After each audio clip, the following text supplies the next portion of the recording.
ব্যবসায়িক কার্যক্রম সুন্দরভাবে পরিচালনা করতে সরকারের কাছে আর্থিক, আইন ও সামাজিক সহায়তা চেয়েছে দেশের শীর্ষস্থানীয় শিল্পগোষ্ঠী এসালম গ্রুপ। বাংলাদেশ ব্যাংকের গভর্নর ও বাংলাদেশ ফাইন্যান্সিয়াল ইন্টেলিজেন্স ইউনিটের প্রধানকে দেওয়া এক চিঠিতে এই সহায়তা চাওয়া হয়েছে। গেল 5 আগস্ট শেখ হাসিনা সরকার পতনের পর এই শিল্প গ্রুপের অর্থনৈতিক লেনদেনের বিষয়ে কিছু নির্দেশনা দেয় কেন্দ্রীয় ব্যাংক। ফলে এসালম গ্রুপ তাদের প্রতিষ্ঠানগুলো পরিচালনা করতে গিয়ে অনেকটা হিমশিম খেতে হচ্ছে। এই পরিস্থিতি থেকে উত্তরণে বাংলাদেশ ব্যাংকে এই চিঠি দিয়েছে তারা।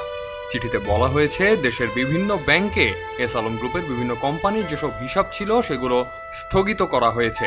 ফলে কর্মীদের সময় মতো বেতন ভাতা দেওয়া যাচ্ছে না। তাতে বিভিন্ন শিল্প এলাকায় শ্রমিক অসন্তোষ ছড়িয়ে পড়তে পারে।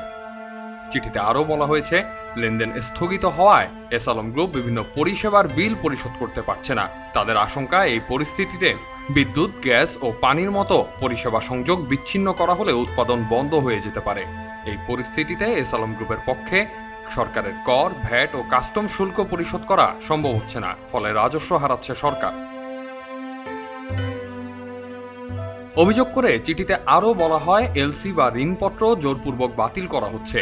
এর মধ্যে খাদ্য ও সহায়ক অন্যান্য পণ্যের এলসিও আছে।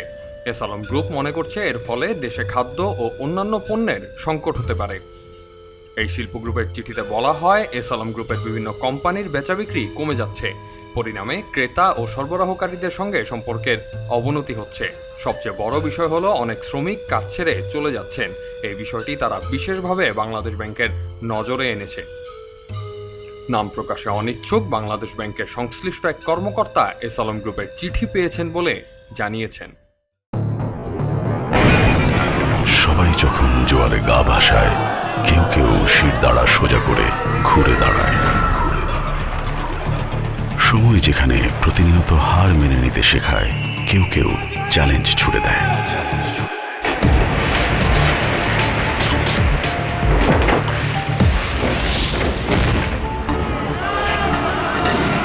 পক্ষপাতের ভিড়ে আজ থেকে কোনো পক্ষ নয়, খবর হবে নিরপেক্ষ।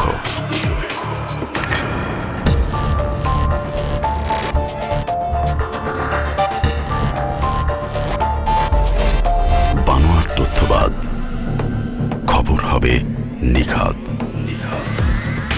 ভেঙে গুজবের শিক, খবর হবে নির্ভীক। এলো মুক্ত চিন্তার স্বাধীন দৈনিক খবরের কাগজ। এখন খবর হবে নিখাদ, নির্ভীক, নিরপেক্ষ।